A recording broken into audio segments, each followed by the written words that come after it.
खुलुमबाय आं माइनाव बसुमतारी गिबियावनो बर' रादाब नायगिरि नोंथांमोनखौ आंनि चेनेलाव बरायबाय लोगोसे गोजोन फुंबिलिनि गाहाम हामलायथि बावहरबाय नोंथांमोननि थाखाय लानानै फैबाय आं गोदान मोनसे रादाब नोंथांमोना भिडिअखौ अननानै जोबजासिम नायलांदो।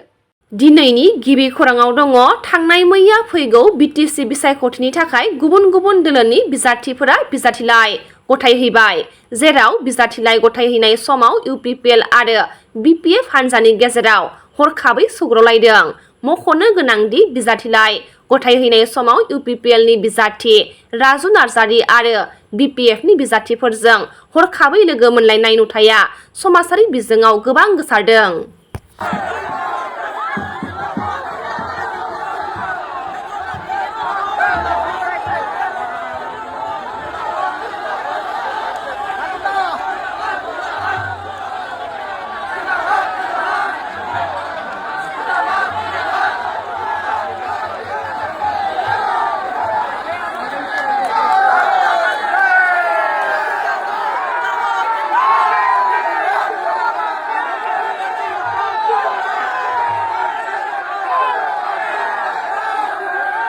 मख'नो गोनांदि डक्टर सांग्रां ब्रह्म बिथांनि दोलो नागारनायनि सायाव खुगा बेखेवदों इउपिपिएल दोलोनि नेहाथारि राजु नार्जारि बिथाङा। डक्टर सांग्रां ब्रह्म बिथाङा बिजाथि मोनैनि जाउनाव एसे दुखु मोननानै दङ नाथाय बिथाङा थाबैनो इउपिपिएल दोलोआव फैफिनगोन होनना फोरमायथिदों राजु नार्जारि बिथाङा। सांग्रां ब्रह्मखौ सम मोनोब्लानो न'आव थांनानै दिखोनानै लायनाय जागोन होनना फोरमायदों राजु नार्जारिया खौरांगिरिफोरनि सोंथियाव।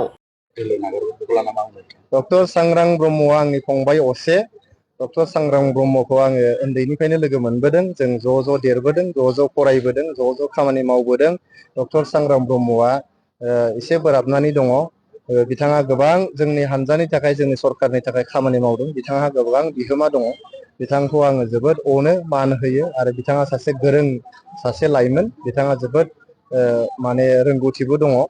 दा बिथाङा गोबां समाजनि खामानिबो मावबाय।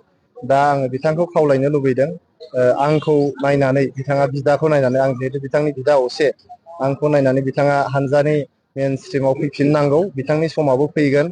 आङो खनथामसो जाबाय टिकेट लुबैनानै मोनहैया। आं लुबैनानै नङा, हानजाया आंनो टिकेट जासिनायनि उनावबो जोबथारनायाव टिकेट होनो हायैया आंखौ खनथामसो जाबाय। गतिके आं जेबो रागाबो जोङाखै, गाज्रिबो मोनाखै। हानजानि थाखाय आं खामानि मावबोबाय थादों। सासे सादारन कर्मीनिफ्राय आंखौ दिनै हानजाया सादारन सम्पादक खालामदों।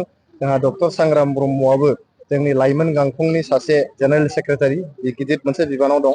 ओंखायनो आं डक्टर सांग्रां ब्रह्मजों सावरायनो सम मोनाखै। दिनै जिहेतु नमिनेसना जोब्बाय, आंनि फंबाय डक्टर सांग्रां ब्रह्मजों सावरायगोन। आंहा गोग्गोमै फोथायनाय दङ डक्टर सांग्रां ब्रह्मआ इउपिपिएलनि निति आदर्शखौ बिसास खालामनानै बिथाङा हानजायाव फैफिनगोन आरो प्रमद बर' सारनि दैदेननायाव बिथाङा बिसास खालामनानै खामानि मावलांगोन आरो इयुनाव जों डक्टर सांग्रां ब्रह्मखौ नायलांनांगौआ जोंनि बिबान। बिथांखौ जे जोङो सासे पाब्लिक रिप्रेजेन्टेटिभ खालामनांगौ, पलिटिक्सआव बेखौ सासे गिदिर लिडार खालामनांगौ, बे दायथ'आ जोंनि। ओंखायनो सांग्रां ब्रह्मखौ आं नोंथांमोननि खौरां बिजोंनि गेजेरजों खावलायहरदों। बिथाङा दिनै इउपिपिएलनि निति आदर्शखौ बिसास खालामनानै दसे समनि थाखाय रागा जोंनाया थायो, खुद्रिनाया थायो। रागा जोंनाय खुद्रिनाया थागोन, बेखौ जोङो सनमान होयो।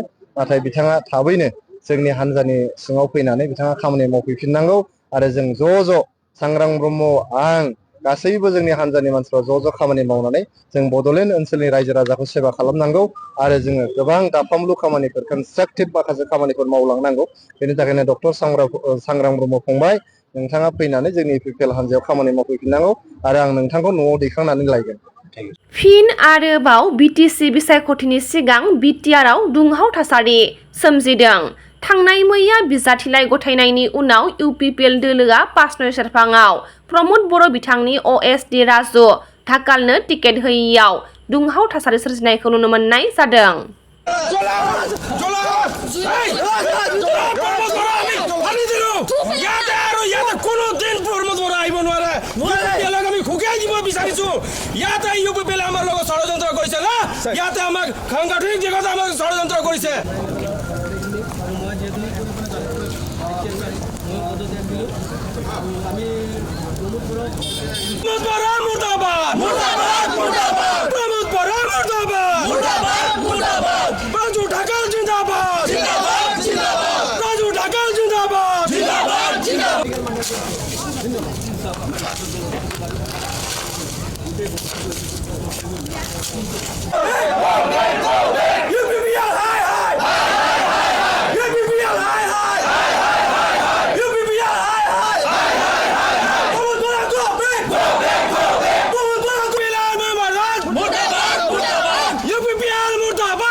BTC बिसायख'थिनि थाखाय बिजाथिलाइ गथायनाय सिगां फुंबिलि समाव न'नि बाथौ गुदियाव बिसिजों लोगोसे आर'ज गाबदों 14 नं चिरां दुवार बियाबनि APBनि बिजाथि नायस्रां औवारि बिथाङा।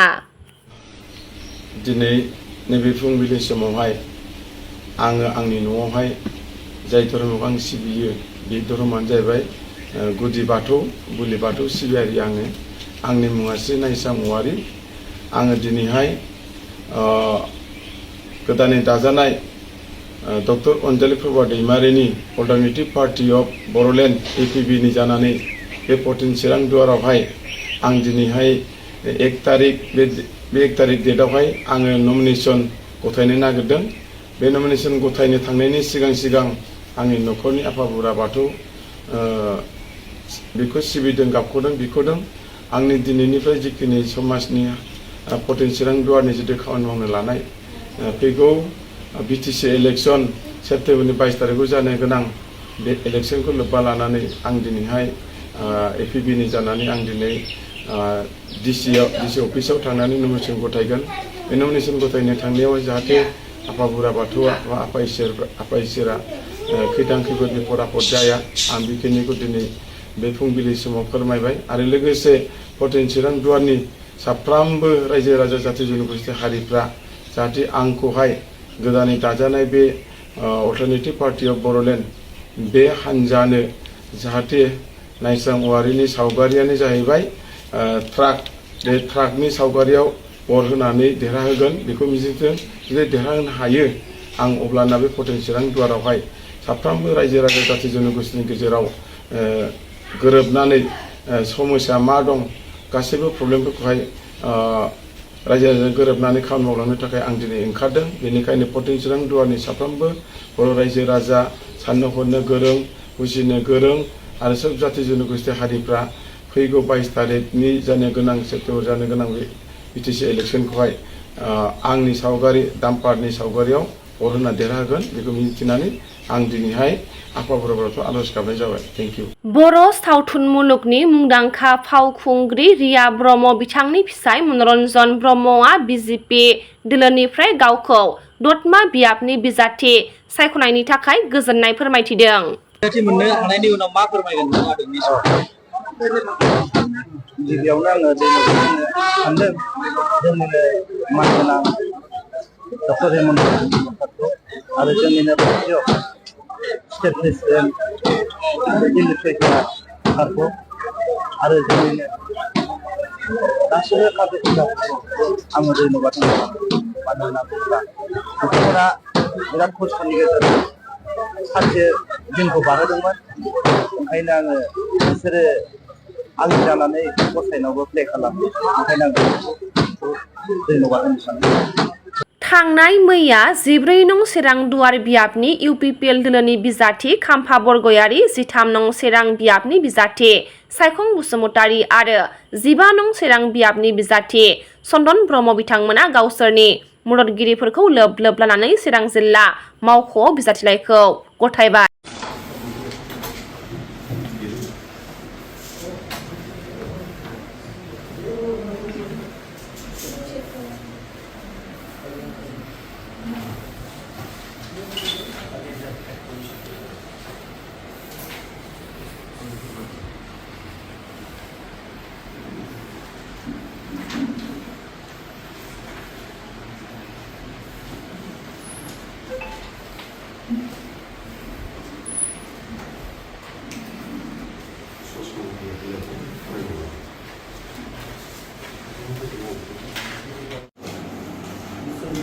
itu আপনার নমিনি এটা ক্যান্ডিডেটের উপর লাগিব এটা তো এই দিতে পারি না এটা ডিটেইলস ইয়া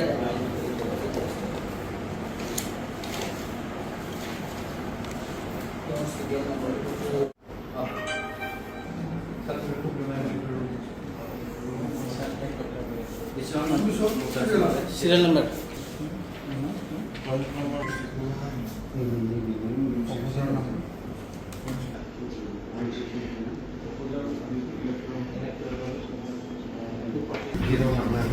salah parto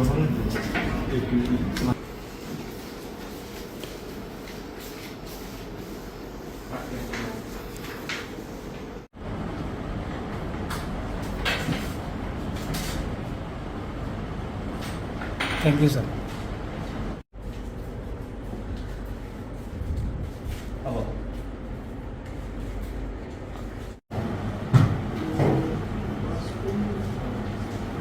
Yes, number 59 number yes.